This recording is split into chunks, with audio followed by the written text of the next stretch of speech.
have been 17 reported murders so far in this latest outbreak of monstrous killings. It would appear to be the work of a single, highly psychotic perpetrator. The name of the latest victim was just released. A Professor Werner von Koy. A female, described as Caucasian, brunette and wearing a ponytail, was seen leaving the most recent crime scene. Officers are advised to use extreme caution when apprehending the suspect. At present, nothing appears to link any of the individuals involved. There are no known survivors of these attacks so far.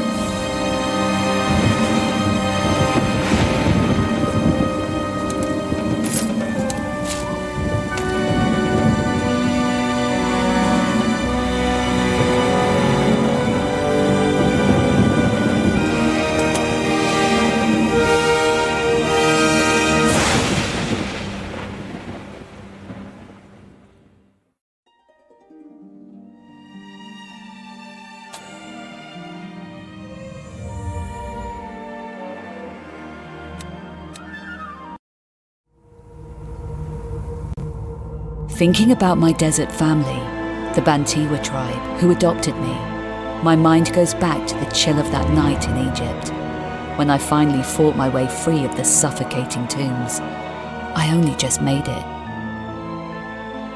On my first meeting Patai, I never saw her. Blinded as I was and gasping for air, I was barely able to support my own body weight. Suddenly, I was aware that water was being poured into my mouth, spilling down my chin. Gentle fingers were spreading oil on my face and lips.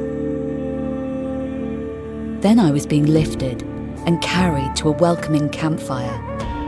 I could smell food, see figures dressed in classic Bedouin attire. Clearly the strangers were awed by my rescuer, whom they addressed as Sidi. With me they were cautious, but not unkind. Little did I know that these people would become my people, my family, my cause, and eventually, my greatest loss. The Bantiwa tribe were typical of so many desert people, unassuming and generous of heart. What intrigued me most of all, however, was the fact that the women greatly outnumbered the men. And it was predominantly the women who bore arms in defense of the tribe. Something they did superbly, as I was to learn. I befriended Hamia, lead spear of the Mufasi, the first shield warriors. She epitomized everything that was admirable and worthy about the Bantiwa, and we became oath-bonded, sisters in arms. I began to practice fighting skills with her, and we exchanged hand-to-hand combat techniques, learning much from each other. In the months that followed, I was in no hurry to return to the world I had previously been part of.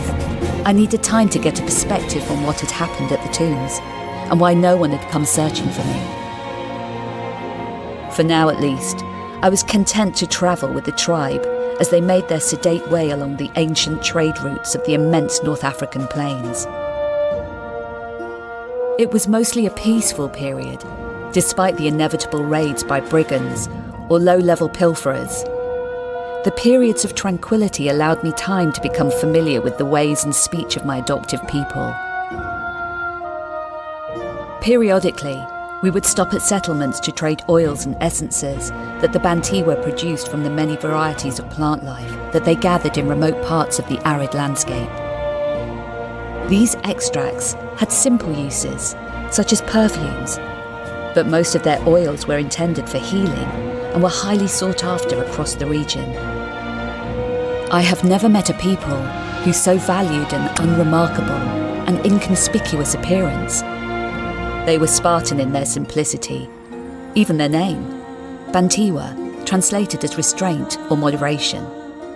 In time I understood how this was all a disguise, a ruse. The Bantiwa were guardians of a great secret centred on an extraordinary botanical specimen, the shimalau, or night's tears. This plant was totally unique in its healing properties and was revered and protected by the Bantiwa. almost as if it was their very ruah, their soul. Several weeks after journeying far from the pyramids, I spotted a child playing with a battered old rucksack. Of course, I recognised it as my own, but knew instinctively that it had no part in my new life here in the desert. I let her keep it. Run-ins with scavengers were a norm of existence in the desert. Most were nothing to be overly concerned about, even with Western mercenaries and legionnaire deserters making their presence felt in the region. Then, everything about my new existence took an uncanny twist the night we were attacked by a rival tribe led by a brute named Scar. He was what is called Ruah Azalam, Dark Soul, amongst the Bedouin, and was known to be in cahoots with some obscure Western conglomerate, staking a claim in the area.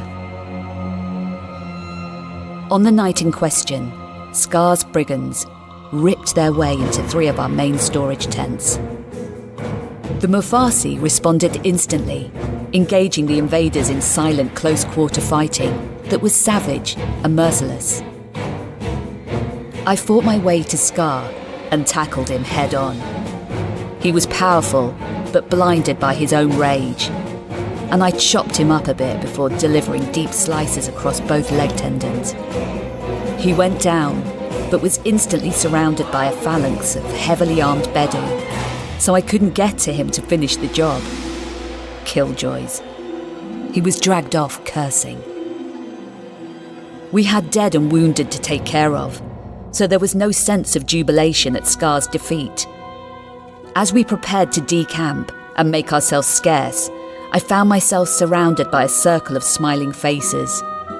Friends, tribal elders, and people I knew well. They addressed me as El Hawa, Desert Wind, for the very first time. Patai, standing in the shadows, raised a palm in greeting, or blessing. I have never felt so accepted into a people's way of life. I now had 2 tribal names, El Hawa and Ushani, a private name used by Patai whenever we were alone. The tale of Scar's defeat spread quickly throughout the region. Of course, in his version, he had fought magnificently against a demonic figure, possibly even some kind of enraged angelic being. A Muakib. I realised that this pretentious blustering was something that could be used to our advantage. I began leading select groups of Mufasi fighters on stealth sorties against potential raiders. This was intended to enhance the growing El Hawa myth, rather than to inflict any serious damage, although there were often casualties. I had been presented by the tribe with a new Bedouin robe and cloak of a deep ocean blue. This distinctive garb came to identify El Hawa wherever and whenever she appeared. The legend of El Hawa, clad in ghostly blue robes, grew exponentially and took on mythic proportions, and rumours spread the Bantiwa are protected by an avenging angel. Give them a wide berth. Over the unfolding seasons, I lost all track of time. To be honest, I'd given up on my former life. I had found a place in the world that suited me perfectly. Periodically, we rested up in one of the tribe's sanctuary retreats. Usually a concealed cave system, of which there were many scattered across the region. Here we could recuperate, make necessary repairs, and celebrate in the tribe's own unique fashion. These underground realms were a marvel to explore.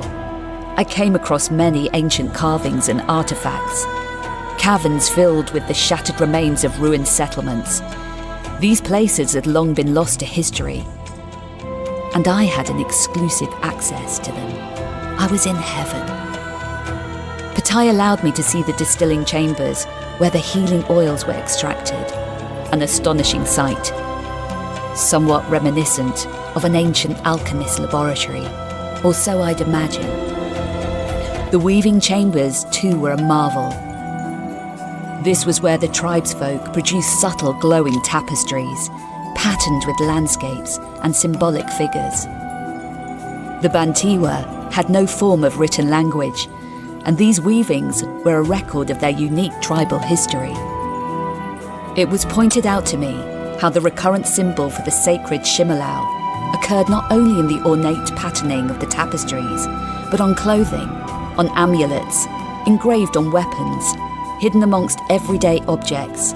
It was everywhere, once I knew what to look for. My instincts were on high alert, telling me that I was on the periphery of some stunning revelation, no doubt of it. Something profound and far-reaching existed at the heart of this outwardly unremarkable people. But what? At this stage, I got no more than hints and veiled references. I overheard mention of Shimalau's sixth oil, whilst the elders discussed the ever-intrusive Westerners, who were ruthlessly seeking the origins of an elixir oil. What? An elixir? Patai, in her imperturbable way, would not satisfy my curiosity. I must learn to be patient, she advised. Good grief, I was doing my best. I burned off my excess energies by leading sorties as El Hawa, or by exploring this astonishing region of the world, so richly endowed with historic ruins and unknown sites. I was making discoveries that any archaeologist would have willingly assassinated Napoleon to be part of. I'm glad to say that my mastery of their unique language was improving. To my delight, the elders declared me blood daughter of the tribe. Now I truly belonged. I was truly Bantiwa. Also, in due time, I was initiated into the mysteries of the miraculous elixir, or sixth oil of the Shimalau. Patai said I was ready, but that is all I will share of such matters in this account. Not a whisper of Shimalau lore must ever be known outside the tribe. For all Bantiwa, this is the unbreakable law.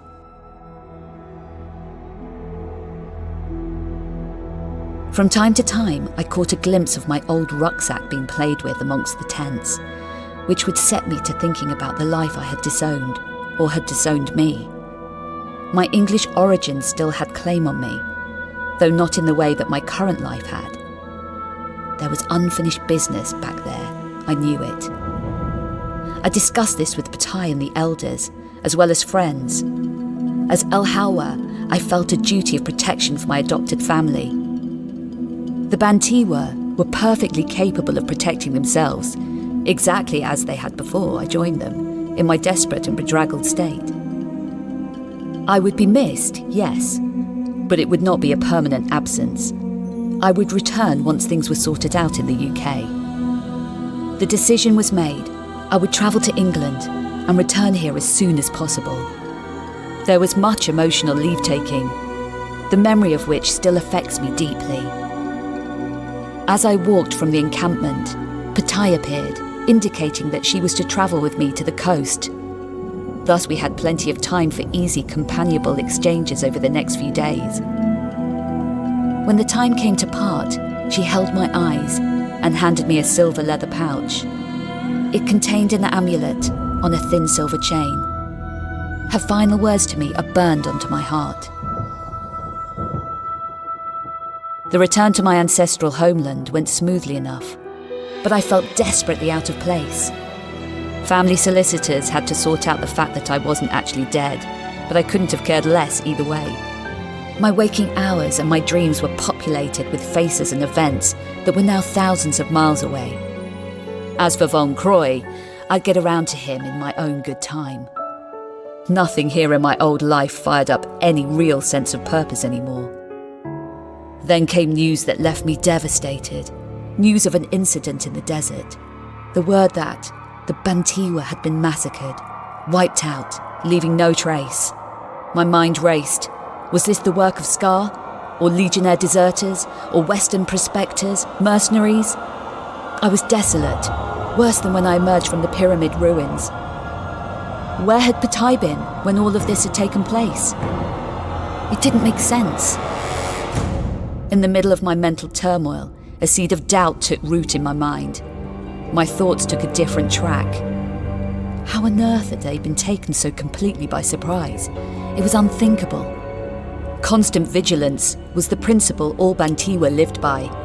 That and their superlative combat skills would have protected them, surely. No. The report could not be true. I simply had to uncover the truth for myself. I could be in the region within 36 hours, initiate my own investigation. That's one thing I have the t-shirt for, digging into the past, to uncover buried truths. If Scar wasn't the one responsible, he would know who was. I owed him a visit, possibly as El Hawa. That'd make the old goat-face talk. I was ready to leave, which was when I heard from Von Croy in Paris. He was asking for my help. Yeah, my help. I could take a detour via Paris and treat the spineless Iscariot to a piece of my mind, which of course is where things took a turn all of their own. No one in their wildest dreams could have predicted how that would turn out.